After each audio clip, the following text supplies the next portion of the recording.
갈라디아서 1장 11절에서 17절까지 말씀을 찾으신 줄 알고 저와 함께 교도하도록 하겠습니다.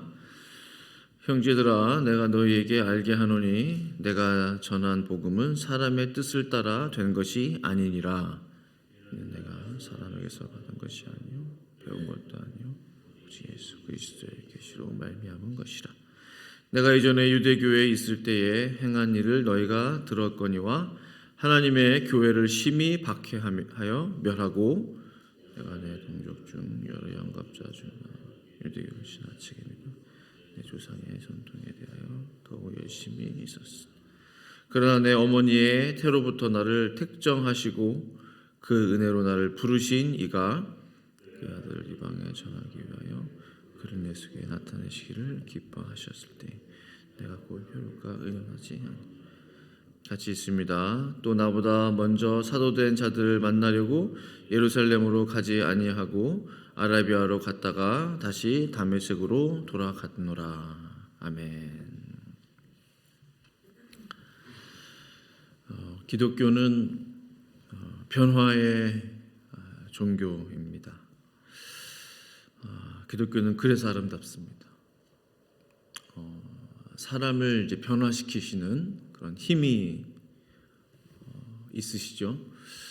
성경을 보면은 변화된 사람들, 변화를 경험한 사람들의 이야기가 가득합니다. 변하지 않을 것 같은 사람이 변하고 돌아올 것 같지 않은 사람들이 돌아오고 또 믿지 않을 것 같은 사람들이 회개하고 또 믿음을 또 갖게 되는 일. 기독교라서 가능합니다. 살아있는 종교이기 때문에, 살아계신 하나님이시기 때문에. 이슬람 선교를 하시는 한 선교사님의 보고를 제가 신문을 통해서 보니까요, 지난 50년간 무슬림에서 기독교인으로 개종한 사람들이 1,000만 명에 달한다라고 이제 고백을 했습니다. 1,000만 명 이상이겠죠. 숨겨져 있는 사람들, 알려지지 않은 사람들까지 하면. 이 통계는요, 지난 1400년 이슬람 역사에서 무슬림이 기독교인으로 개종한 숫자보다 훨씬 많은 숫자라고 합니다. 1400년 동안 무슬림 신자였다가 기독교인으로 개종한 사람들보다 훨씬 많은 숫자가 지난 50년간 개종한 사람들이다. 정말로 제가 믿는 것은 하나님께서는 지금 이 시간에도 택함 받은 그분의 백성들을 부르고 계신다는 거죠. 지금 이 시간에도, 이 순간에도 하나님은 지금 누군가에게 말씀하시고 또 찾아가 주시고 뭐 꿈이든 환상이든 뭐 주변의 선교사님을 통해서든 지인을 통해서든 그들의 삶을 변화시키고 계시다는 거죠. 그리고 실제로 그들은 변화됐다는 거죠.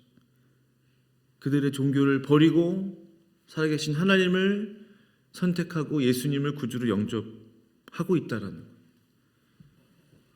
정말로 큰 변화이죠. 그들이 변화할 수 있는 것은 그들의 힘이 아닌 것입니다. 그들의 능력이 아닌 것입니다.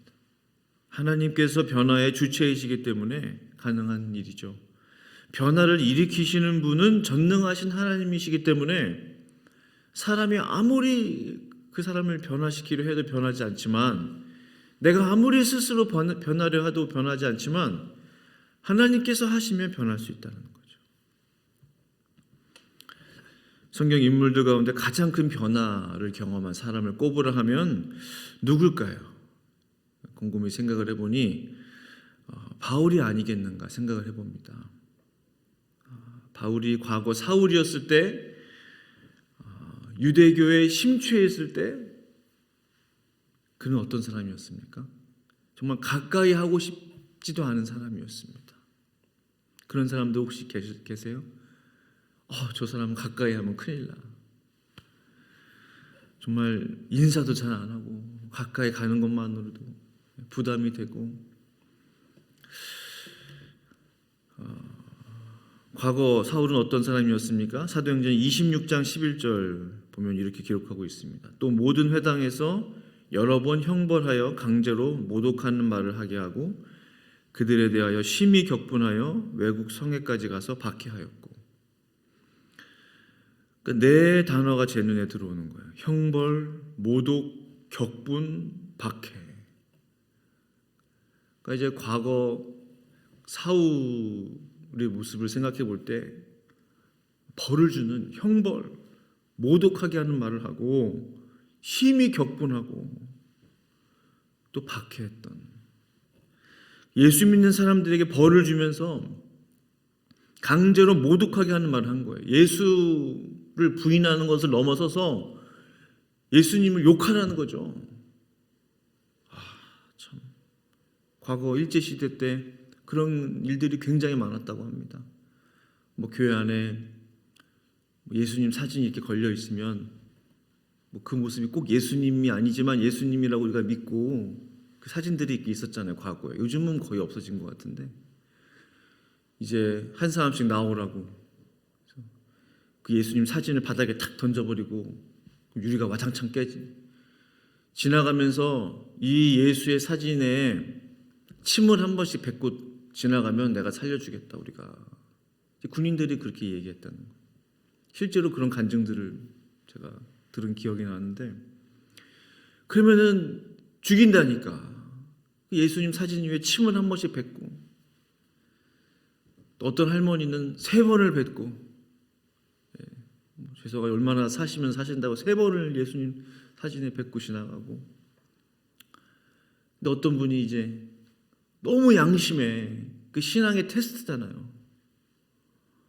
예수님 얼굴에 어떤 침을 뱉은 모독을 하는 말을 하고 지나가는데 너무나 이제 할 수가 없는 거죠. 차마 그렇게 할 수 없는 거죠. 자신의 믿음을 지켰다. 그런 간증을 들은 기억이 납니다. 그러니까 바울이 그랬다는 거죠. 강제로 벌 주면서 예수 이름 모독하면 살려주고 감옥에 집어넣지 않고, 모독하면은 이제 구해주고, 모독하지 않으면 감옥에 집어넣겠다. 심히 격분하였다. 예수 믿는 사람들에 대한 분노가 극에 달했다. 바울 성격도 보통이 아니었던 것 같아요. 그 성과를 예수님께서 얼마나 죽이시기 위해서 화가 엄청난 사람이었어요. 외국 성에까지 가서 박해했어요. 원정 핍박했던 사람입니다. 정말로 악한 사람이었습니다. 오늘 본문에도 13절 보니까 내가 이전에 유대교회에 있을 때 행한 일을 너희가 들었거니와. 그러니까 이미 예수님의 제자들, 예수 믿는 사람들이 이미 다 알고 있었어요. 이 사울이라는 자가 어떤 사람이었나. 하나님의 교회를 심히 박해하여 멸하고.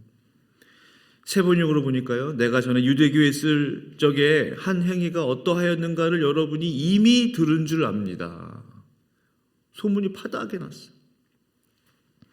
나는 하나님의 교회를 몹시 박해하였고 또 아주 없애버리려고 하였습니다. 그러니까 이 사울의 목표는 교회를 없애는 거였어요. 성도들을 흩어버리는 거고, 박해하는 거고, 핍박하는 거고, 하여튼 거기에 그의 올 모든 것들이 다 집중되어 있었다. 그처럼 극악무도한 핍박자가 바로 사울이었습니다. 이런 생각이 들더라고요. 그가 대낮에 갑자기 벼락을 맞아도 전혀 이상하지 않을 것 같은 거예요. 하나님 앞에 그 당시에 그렇게 유명한 예수 핍박자가 하나님께 천벌을 받아도 전혀 불쌍할 것 같지 않은 사람이죠. 사울만은 피하자. 사울만은 만나지 마라. 그에게 걸리면 끝장난다. 그랬던 인물이에요. 그렇게 악랄했던 사울이 어떻게 변하여 하나님의 사람이 되었을까? 이게 참 놀랍습니다. 그것은 사람의 뜻이 아니라 하나님의 뜻이 있었다 라고 말씀드릴 수 있는 것이죠. 자신의 힘으로, 자신의 노력으로, 자신의 의지로 사울이 바울이 된 게 전혀 아니에요. 이것은 우리가 모두 인정하는 바입니다. 확실합니다. 하나님께서 그를 변화시키셨기 때문에 가능했던 일인 거죠. 고백하는 거예요. 11절에 형제들아 내가 너희에게 알게 하노니 내가 이것을 말하고 싶다 이거예요. 내가 전한 복음은 사람의 뜻을 따라 된 것이 아니다는 거예요. 내가 전하는 복음은 이 사람의 뜻이 아니라는 거예요. 내 뜻이 아니라는 거예요. 누구의 뜻도 아니라는 거예요. 이는 내가 사람에게서 받은 것도 아니요 배운 것도 아니요 오직 예수 그리스도의 계시로 말미암은 것이라. 예수 믿는 사람들을 박해했던 내가 그 예수님을 전하고 예수님의 그 복음을 전하고 말씀을 전하게 된 것은 내 뜻도 사람의 뜻도 누구의 뜻도 부모님의 뜻도 아무 누구의 뜻이 아니야. 예수 그리스도부터 계시를 받았기 때문이다 라고 분명하게 말하고 있는 것이죠. 사람의 교훈이 아니라는 거예요.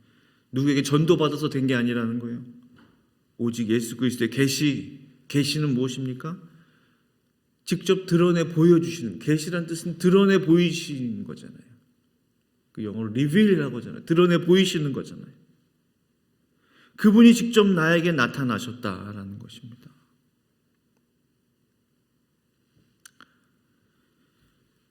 더 나아가 그가 예수 그리스도의 복음의 전도자가 된 것은 누구의 의논한 일이 아니다. 16절에 그의 아들을 이방에 전하기 위하여 그를 내 속에 나타내시기를 기뻐하셨을 때에 내가 곧 혈육과 의논하지 아니하고 했습니다. 여기도 그런 말씀 나오죠. 예수님께서 내 속에서 나타내 주셨다는 거예요. 리빌 해주셨다, 계시해 주셨다는 것이죠. 그때 내가 이것을 혈육과 의논하고 가족들과 의논하지 않았다는 거예요. 심지어 사도들을 만난 것 때문도 아니다. 17절이죠. 또 나보다 먼저 사도된 자들을 만나려고 예루살렘으로 가지도 않았다는 거예요. 아라비아로 갔다가 다시 다메섹으로 돌아갔노라 했습니다. 베드로를 처음 만난 게 18절 보니까 3년 만에 베드로를 만났어요. 그 정도로 사울은 철저하게 하나님으로부터 비전을 받고 예수님으로부터 깨달음을 얻고 주께서 그를 완전히 변화시키시고 그를 복음의 전도자로 세우시고 또 삼아주셨다는 거죠. 결국 바울이 이야기하고자 하는 것은 무엇입니까? 내가 지금 전하는 복음과 내가 복음 전도자의 삶을 살아갈 수 있는 것은 전적인 하나님의 은혜, 전적인 하나님의 선택하심, 택하심, 전적인 하나님의 부르심에 따른 것이다 라고 고백하는 거예요. 그 15절 말씀입니다. 그러나 내 어머니의 태로부터 나를 택정하시고 그의 은혜로 나를 부르시니가. 사실은 바울이 고백하는 것은 그의 과거의 삶이 예수 믿는 사람들 핍박했던 핍박자였지만 그러나 하나님의 시간이 되지 않았을 뿐이지 하나님의 택하심은 이미 그가 어머니의 뱃속에 있을 때 태에 있을 때로부터 나를 택정하셨다. 그리고 그 은혜로 나를 부르셨다. 그것을 바울은 분명히 믿고 있었어요. 아, 하나님이 나를 택하셨구나. 하나님이 나를 부르셨구나. 그 하나님의 택하심과 부르심, 그 하나님의 택하심과 부르심이 사울이 변하여 바울 되게 했다라는 사실, 이것이 강력하다는 것입니다. 가장 강력한 변화의 주체는 하나님이시며 또한 내 삶이 끝까지 주님의 그 부르심을 따라갈 수 있는 것은 하나님의 나를 불렀다, 나를 택했다. 저도 신앙의 배경은 사실은 장로교였는데 중고등학교 다 장로교에서 자라면서 합동측에서 그 하나님의 예정하심과 그 택하심에 대한 그것이 얼마나 강한지 몰라요. 그 택하심의 은혜, 택하심의 은혜. 베드로후서 1장 10절은 이렇게 말씀하고 있어요. 그러므로 형제들아 더욱 힘써 너의 부르심과 택하심을 굳게 하라. 베드로도 이야기를 하고 있는 거예요. 바울만 택하심을 이야기하는 게 아니라 베드로도 형제들아 더욱 너의 부르심과 택하심을 굳게 하라. 너희가 이것을 행한즉 언제든지 실족하지 아니하리라. 나를 넘어지게 만드는 일들이 생길 때 넘어지지 않을 수 있는 비결이 무엇입니까? 실족하지 않을 수 있는 비결이 무엇입니까? 하나님이 나를 불렀다. 하나님 나를 택하셨다. 하나님 나를 꼭 집으셨다. 나를 보내셨다라는 그것이 분명할 때 내 삶이 넘어질 수 없는 것이죠. 그것이 좀 힘들더라도 하나님의 은혜로 나를 끌고 가는 것이죠. 내 삶을 이끌고 가는 것이죠.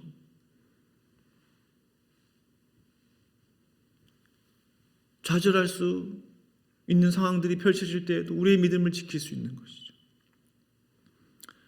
이 새벽에 우리가 함께 기도하기 원하는 것은, 그래서 하나님의 그 택하심은 무엇입니까? 제가 종종 말씀드리지만 하나님 나를 부르신 그 부르심의 목적이 무엇입니까? 이것이 전부가 아니지 않습니까? 이것이 다가 아니지 않습니까? 하나님의 부르심과 택하심을 더욱 선명하게, 더욱 분명하게, 더욱 온전하게 하여 주시옵소서. 더욱 클리어하게, 더욱 확실하게. 이게 불분명하면은 애매한 거예요. 왔다 갔다 하는 거예요.